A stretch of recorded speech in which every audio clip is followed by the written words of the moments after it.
Hey, what's up, people? Today is a day. Um, Today is a day, right?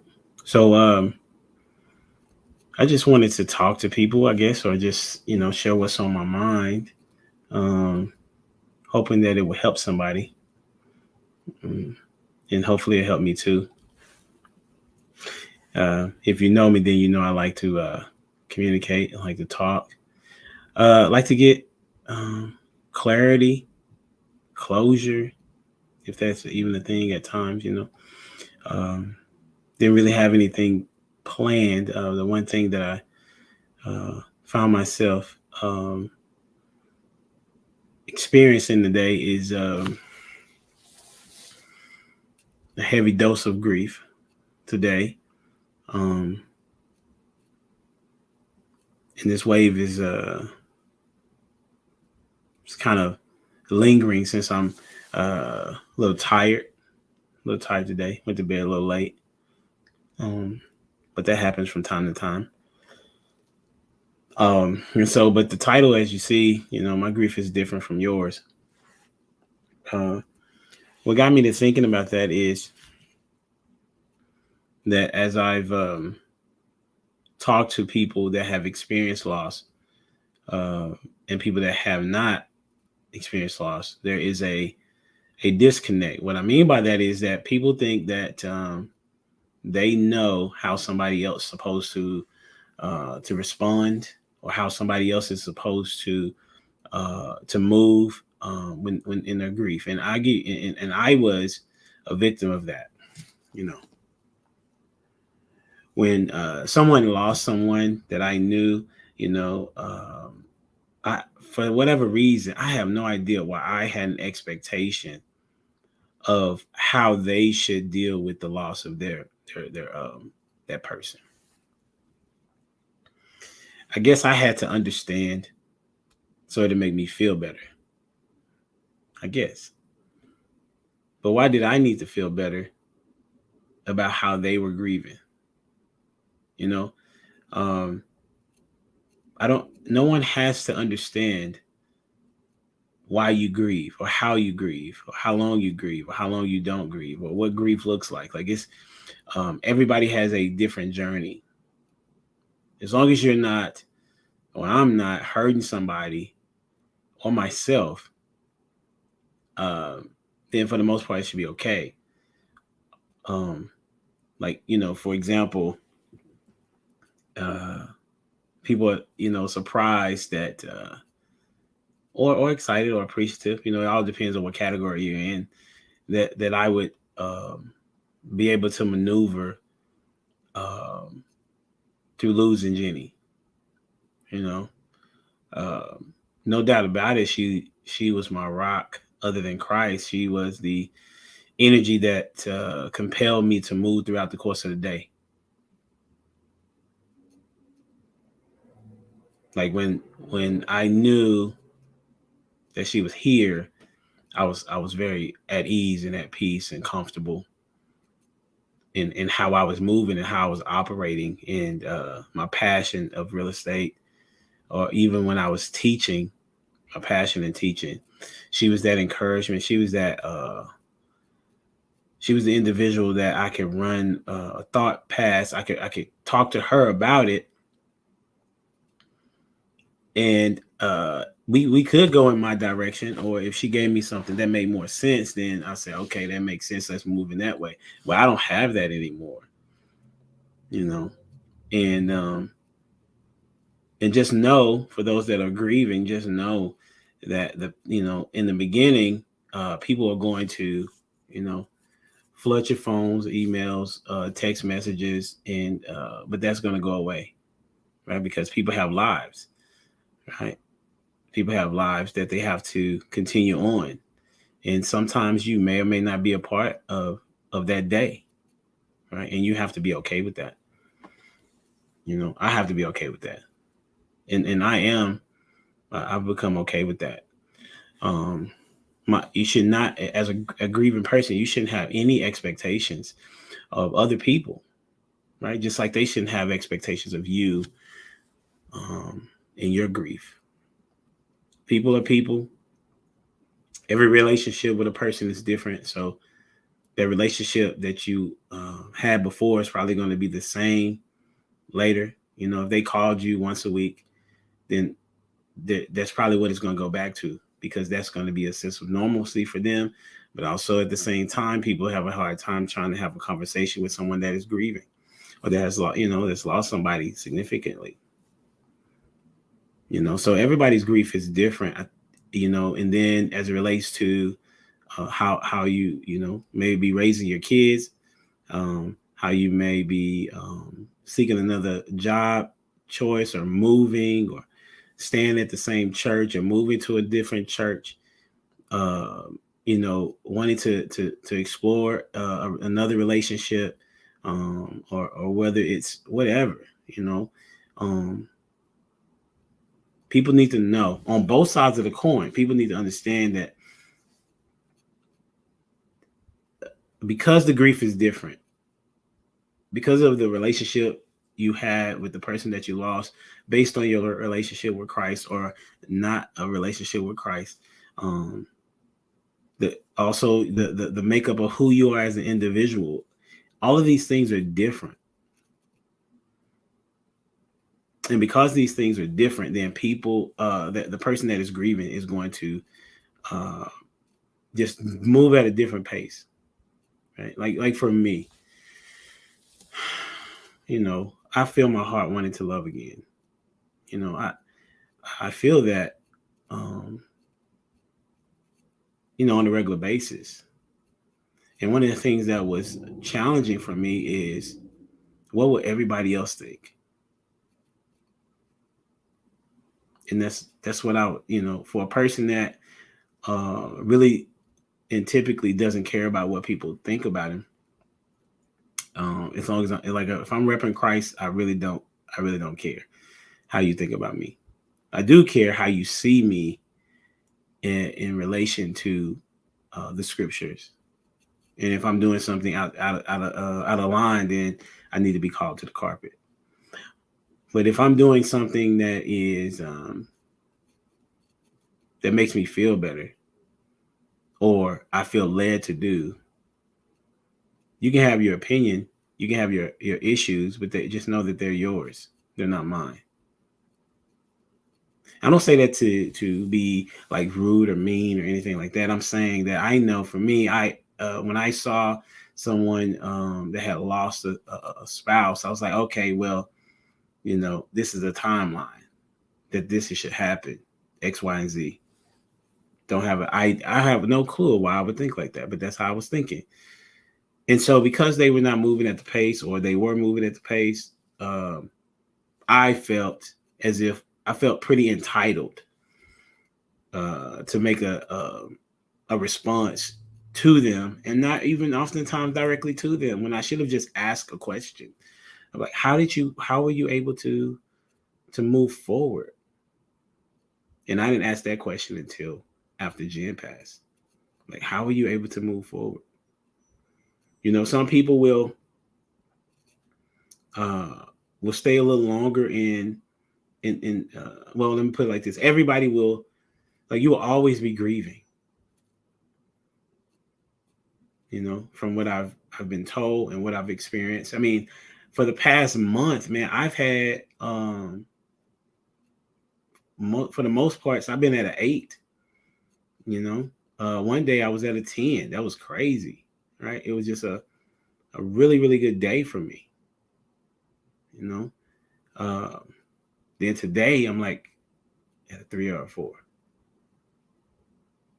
But I can't let one day define how I'm doing in my grief.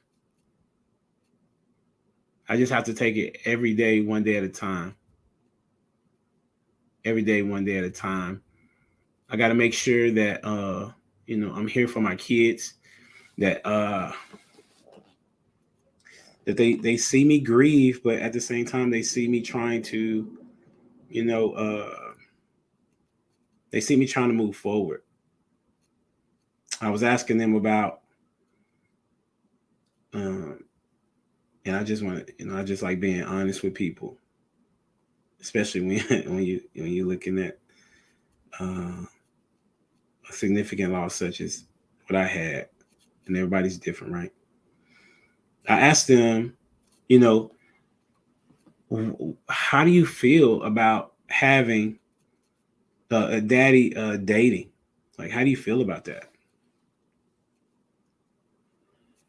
And they was like, they all had different responses, but overall, it was like, whatever you want to do, Dad. One of my kids was like, um, you might need to get married this year, Dad. It's like, I don't know. I can't say yes or no to that because God can do whatever He wants to do, how He wants to do it, as well as I can too, to a degree, right? But like I said, I'm talking to them and asking them, and my mind was like, I hope they say, well, they just not ready. That they would say, Dad, this is not. I mean, of course they're young, but I'm thinking maybe they won't be okay with it, and so that will comfort me in dealing with the emotions of my heart, and also logically, like that's the battle that I be facing. Like, is it logical to have you know uh, is a lot does it make sense to have for me to get married again, and for my kids to have a mother? Is that an emotional response to that I'm missing Jen, right? And I guess two things can be can happen at the same time, right? So yes, I do miss Jen, but that doesn't mean that I want somebody to be in my life um, to replace her or be her.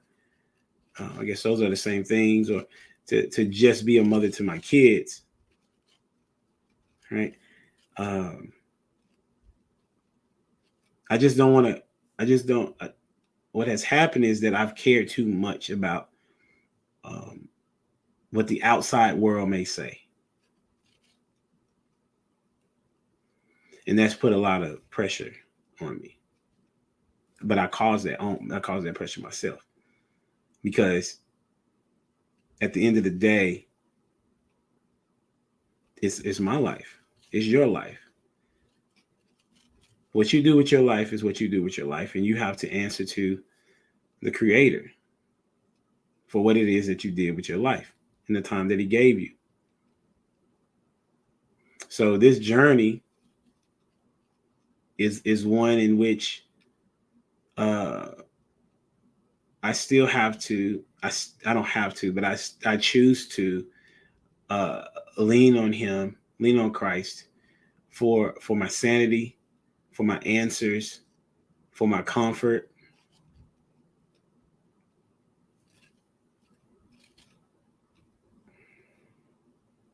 I choose to do that because that's what I know to do. That's what has helped me. That's what has sustained me. You know, I started my journal, and I find myself either writing about my day to God or to Jen, or be like, okay, I'm confused about which one I should be writing to, or frustrated, or not sure which one I should be writing to. So let me just write. Okay, let me write, and I'll write about memories, that I shared with Jen, that we shared together. I have my kids writing in their journal at least once or twice a week. Uh, you know, so those things have helped me. I don't know if I should go back to grief share or not. Uh, it can't. I don't think that it can hurt. Um, it's just a lot. Like this is just wrapped in my mind. Sometimes I got things I got to still accomplish. I'm still trying to figure out how can I get to my business with still homeschooling the kids. At the same time, experiencing the desire to love again. Like in my mind is sometimes unsettled. Not every day. It's not every day, but it is enough to want to talk about it, and also be able to hopefully help somebody understand that what it is that's going on in their mind is not. It's not it is normal, right? It's normal, and well, I can't say that's normal. I can just say that happens to me. I have a friend, that I talk to on a regular basis, and for them, it's been maybe 5, 6 years. Some been 4, 5, 6 years, and they say they probably won't ever get married again. It's like, really, man. When I heard them say that, um, that made me say, well, is that what it is for me? And then I had to think, well, this is my journey. That's their journey. So that doesn't mean that that's what is for me, right? And then also as I move, it's like, okay, well, if I'm ready to date, if I'm ready to talk to somebody or have a conversation with somebody, what does that look like? How to operate? So then, because of the analytical part of me, it's like, okay, how does that work? You know what I'm saying? I've been at the game for a minute, right? And then I don't want the person to think that, uh, that I would want to be with them just because to fill a void, right? So it is a challenge to move forward, but one step is progress. So just keep that in mind, that one step is progress. Make a daily to-do list, 2 or 3 things to get done. Can you feel okay about your day if you get these 2 or 3 things done? For me, one of those things that I've been trying to make sure that I do is, be consistent in this, in doing this podcast, right? Because it gives me something to look forward to. It also is therapeutic for me. It also helps somebody else, hopefully. And then it gives me opportunity to talk about Jen. It also gives me a chance to talk about things that are going on in my life or what I'm thinking about uh, in relationship to the world. So these are my random thoughts. Had nothing, the overall theme is that, just that my grief is different from yours, and that's okay. So don't, and I'm saying this to myself. Don't tell somebody how they should grieve.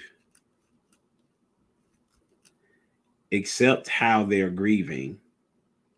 Come alongside them and pray for them, pray with them. Call or text is okay. It just is not. It's not that big of a deal, I'll take that back. Like, once texting is okay, but phone calls is kind of challenging for people, with that when they have a busy life, right? So if you have if you just start calling them, they may need that. I don't know. Everybody's different, you know.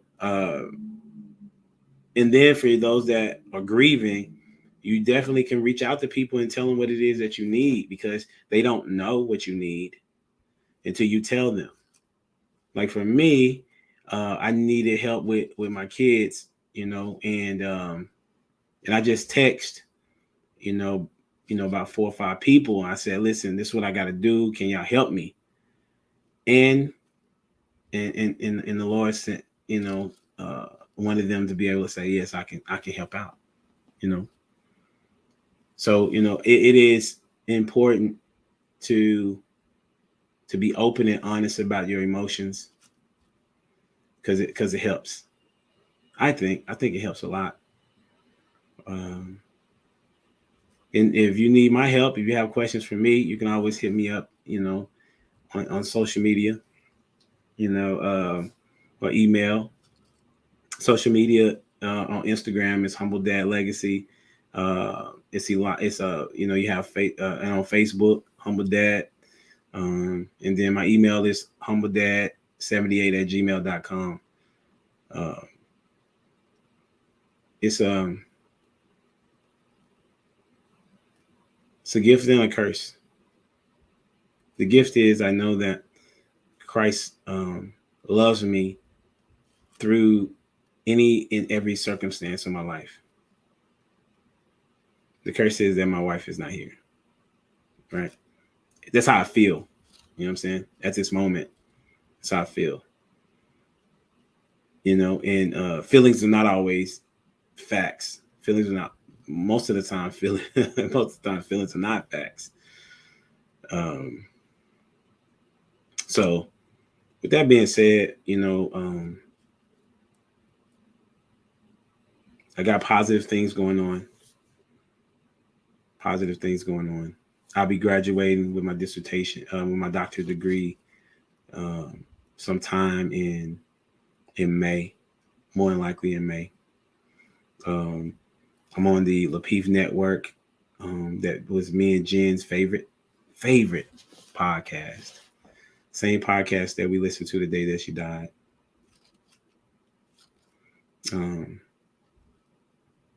I have people that love me, that support me. I have people that listen to me, reach out to me, whether that's my church, my family, my friends, my kids. Right now, I'm trying to make sure that I do a good job of being a dad, because I don't be knowing sometimes how to discipline, when I should discipline, how much discipline, what time do I need to cook dinner? But the good thing is that I'm learning how to cook, and that's a good feeling.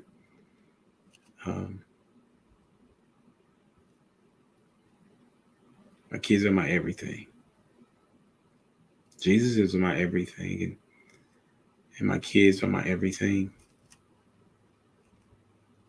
Gianna, she's a beautiful individual, inside and out.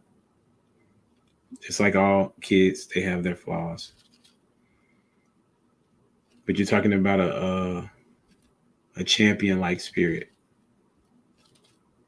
She keeps reminding me that, I understand it's hard, but God has a plan, even though we don't know what it is. And I'm like, man, that childlike faith, right? Then Joshua, he just listen. He just listen. Ethan, he gives me hugs every day. They all hug me, but Ethan hugs me every day. Every time I walk out the room. That's his love language. And then, Jordy, my little girl, who kind of has me wrapped at times, And I be wanting to give her time. But that's such a challenge. But she loves to dance. So, I try to dance with her. She loves to play Tickle Monster. One of the things that positive for her, she's potty trained now. She's potty trained. Thank you, Jesus. And a positive, one of the things that I learned on, I think it was Monday or Wednesday, about Jordy. Now, in our house, she's very rambunctious. Like, she all over the place. She wants that attention. And which is fine. Everybody wants some type of attention, right? So I'm at the school, and I was asking the teacher, I said, well, how is Jordy doing? And they said, The teacher said she's doing good. She's doing good. She has a personality for sure. And if you know Jordy, she does have a really big personality. She gets that from her dad, and then she got the sassiness from mom. And so that's the combination that she has, right? And her mom was Jen was very loving, caring about people. I do too. I love hard with an aggressiveness, and Jen love with a softness. And so Jordy has that. And so I asked the teacher how she's doing. She said she's doing fine. Matter of fact, there was a dad of a son, of a student that wanted to kind of buy her some stuff because for Valentine's Day. I thought that was kind of weird at first, right? And she said, "Well, the reason why is because his son, is a special needs kid, and kids mess with him and make fun of him, and Jordana takes up for him." The teacher said Jordana tells the kids to leave him alone, don't bother him. That's not okay, you know. So that's what my little girl is doing big things. When I was concerned about how would she fit in, she seems to shine in such a space with other kids her age. Joshua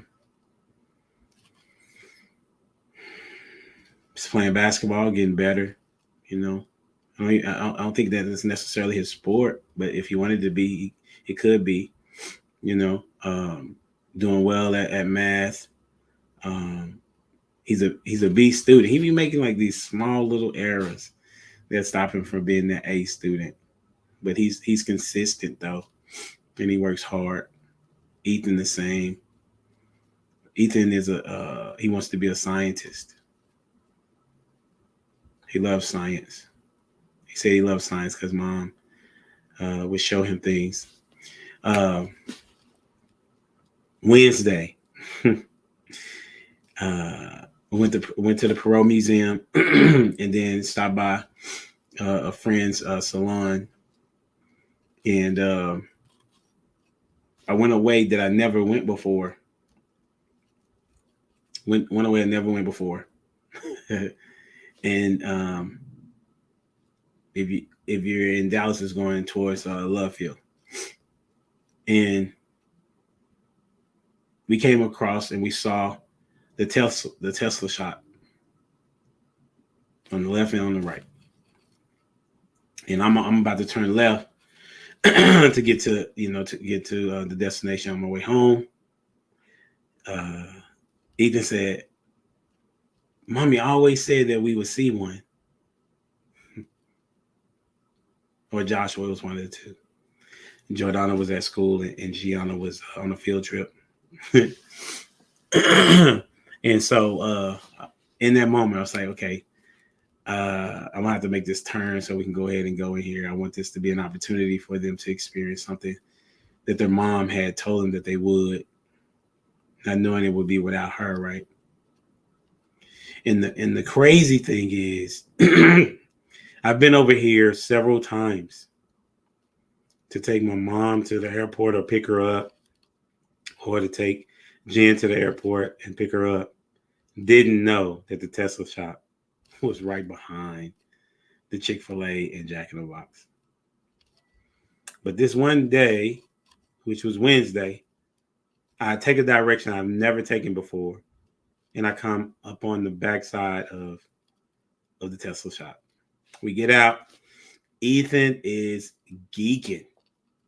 I mean, he feels like he's in a candy store. He's not gonna buy any one of these. But he was so excited. Joshua had that internal excitement. Because we play a game called Tesla, and they said Tesla, Tesla, Tesla. And so uh, so we get out, we start walking, and we're looking at all the different cars. Ethan said, "Oh, that one right there, okay." I like that one. Okay. And then he sees a red one and his eyes light up. All right. And then Joshua says, I got to use the restroom. So, okay, I said, all right, let's go in here. And then we go in. You know, the man says, how can I help you? I said, where's the restroom? He needs to use the restroom. Joshua said, Joshua goes to the restroom. I said, really? I just coming in here because, you know, my son wants to look at the car. That's really what it is. He said, oh, okay, cool. We was on the showroom floor.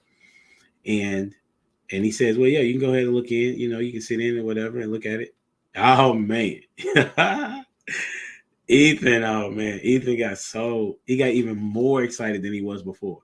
He sat in the car and he just glowed. His dimples were the same size as his mother's. And I could see her face now. In his face with those dimples. And he's inside of it. Joshua comes back out.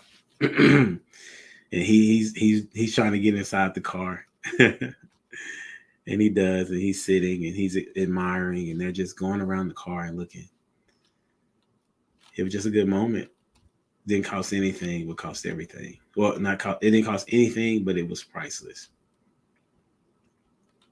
And so that was one of the moments that I'll never forget. You know? And G comes home and Ethan says, Dad, did Joshua tell Gianna about us seeing the Tesla shop? And I said no. And G says, well, it sounds like you're bragging, Ethan.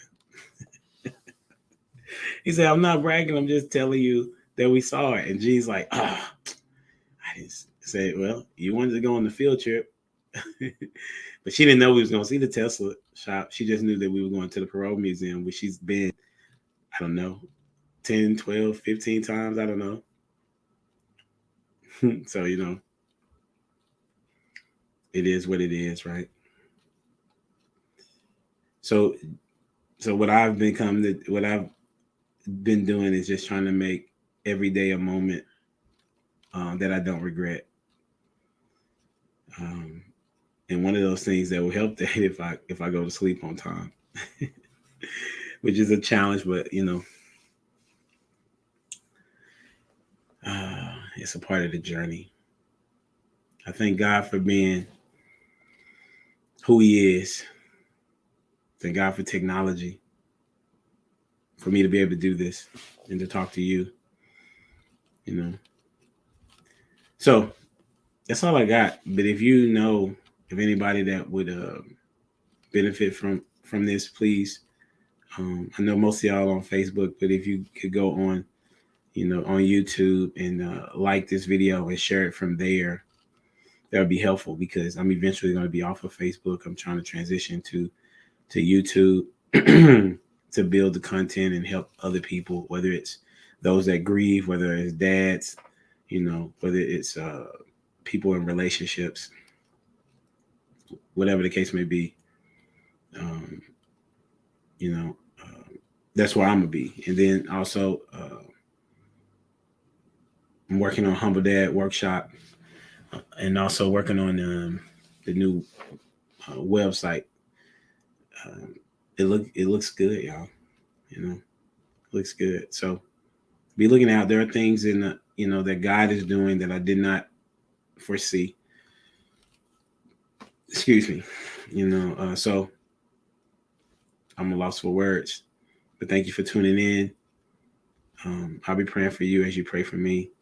And that's a real deal. Like we pray for people every day in my house, every night, every day. And we thank y'all for your support. And we love y'all. Until then, we out here. Deuces.